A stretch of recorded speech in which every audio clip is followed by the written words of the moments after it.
Hey, Bassgeek here, and a chatterbaiter bladed jig will cash checks almost year round. But if you're throwing the wrong size when it comes from spring to summer, you ain't cashing checks in those weekend rodeos. And Fishing Geeks, I'm going to show you the two size profiles that you need to be fishing and when you need to change to each one. All right, geeks, so when we talk about the two sizes of a bladed jig or a chatterbait, what I'm really referring to is profile, not the weight. The weight you can change up and down to be able to get shallower or deeper depending on what you're fishing. But the profile, and that's what I love about the two sizes in the first gen chatterbait. You've got the standard size and you've got the mini. And what that does is it allows you to present a different size based on time of year or forage to those bass. Now, I'm going to give you a little tip. We talked about spring to summer. So here's what I want you to think about.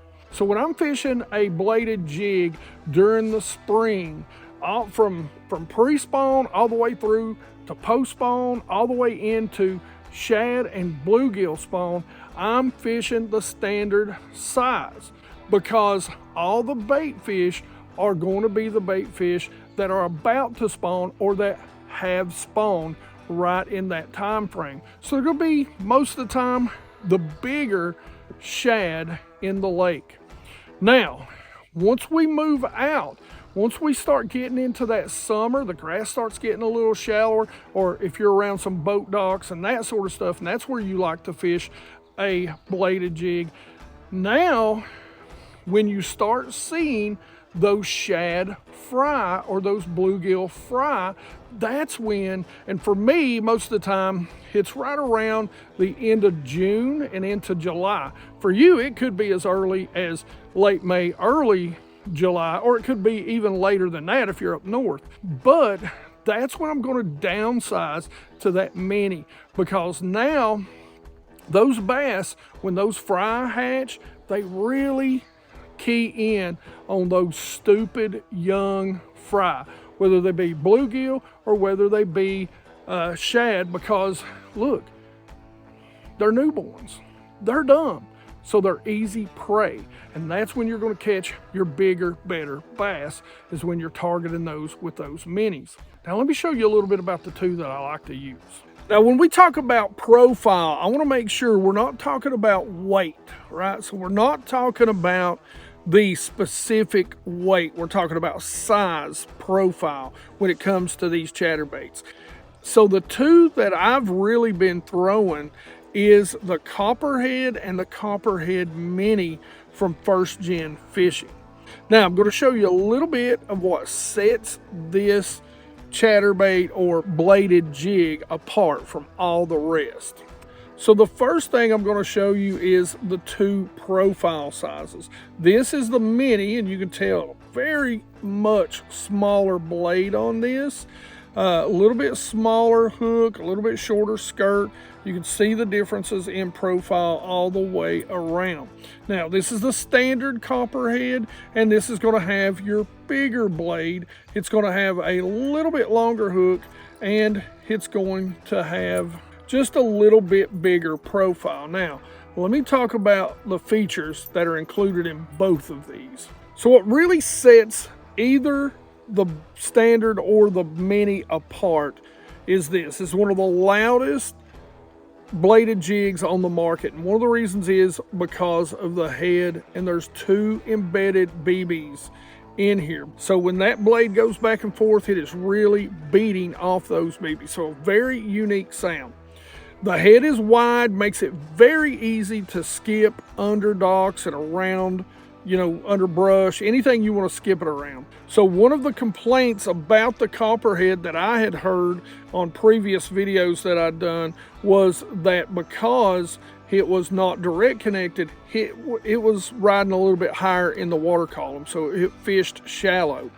Now that could be good at some times, but if you wanted to get down a little bit deeper, like some of the other bladed jigs that are on the market, the direct connect has done that for you. Now, two things that I love about this, they haven't skipped on it. That is a hand-tied skirt on there. So that is tied by hand. And then if you'll notice, the hook actually is a spinnerbait hook, so it comes back farther into the bait, making your hookup ratio, and we know on these that can sometimes be an issue, much better. And that carries through to the mini also. So both of these jigs come in an array of colors. Like I said, these are probably two of my go-tos right here. This is just your standard green pumpkin, and this is my favorite shad color because I fish these clear waters. This is ghost shad. Now, like I said, these come in a host of different colors, like straight white, and of course, always black and blue. Like I always say, we'll put links down in the description for all this. Listen, we don't do memberships or Patreon, anything like that. So the best way if you want to support the channel is make sure you go down to those links down in the description. If you're going to shop at Tackle Warehouse anyway, that just helps us out. Don't cost you a penny. You can scan that code right there too. Bookmark it if you don't mind. Now, sizes, when it comes to the minis, they come in two sizes. Your standard favorite sizes, the 3/8 and the 1/2 ounce. But your standard copperhead, it comes in 3 solid sizes. One size I'm a huge fan of because, again, lakes are super clear that I fish. It helps me get down a little bit deeper. They come in 3/8, 1/2 ounce, and 3/4. Woo! That's my go-to right there, the 3/4. So the combo that we use for this is the Douglas Era. This is a great bang for the buck rod, 99 bucks on their website. This is their ChatterBait spinnerbait rod. So we use this for a ton of different things. I've got 2 or 3 of these now. Really love them. Again, the Era. Now this is a 7'1", medium heavy, fast action rod. And we can throw anywhere from the minis all the way up to the 3/4 standard copperheads on this without a problem. Now I've got it teamed up with the Lew's Custom Pro. This is a 6/8 to 1. I like this because I can burn it, really get it to blow out and kind of do some erratic action, or I can slow roll it and keep it down a little bit deeper. That 6/8 to 1 is an incredible speed. For me, I really like it.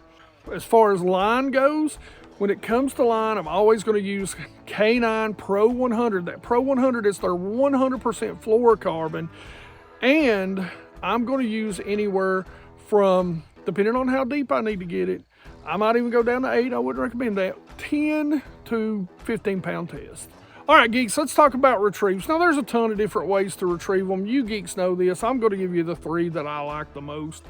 One of them is just going to be the hop. Now, you're going to want to make sure that you're not around any cover. No wood, nothing. It's just going to be rock or dirt or sand, kind of plain Jane banks, right? More structure than cover is what you're going to be fishing. You're just going to raise the tip up and let it go.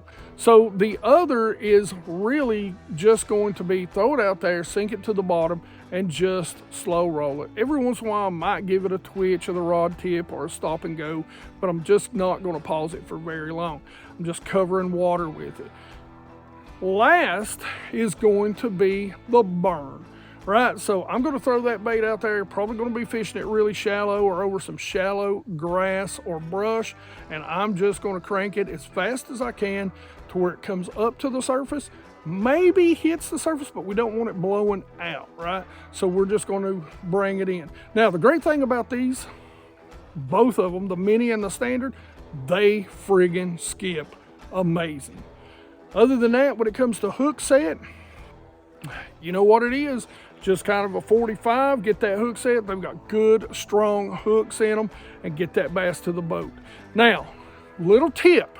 I know a lot of you geeks have commented about chatterbaits in the past about not getting good hookups. Number one, the longer hook in these are going to help that. But number two, it's about waiting a minute. So when you feel the thump, don't swing. I talk about this with swim baits a ton. If you feel the thump, just keep doing what you're doing. Don't change it. Now that takes patience. It takes, maybe some, breathing techniques to calm your heartbeat down or something, trust me, I have to do it. If I told you I did this right every single time, I'd be the biggest liar in the world. But just calm down. A lot of guys are going to a softer tip rod. I don't do that because I know to wait until I feel the weight of the fish. Then I swing and I get them to the boat as fast as I can. Single hook, so it's going to be boat hop, net, put them on your thumb. That's it. All right, geeks, I hope you keep this in mind and make sure you're changing your profile of your bladed jigs, and make sure you go give the copperhead bladed jigs a big try, because now that they're direct connect, I'm telling you, they might be the best bladed jig on the market.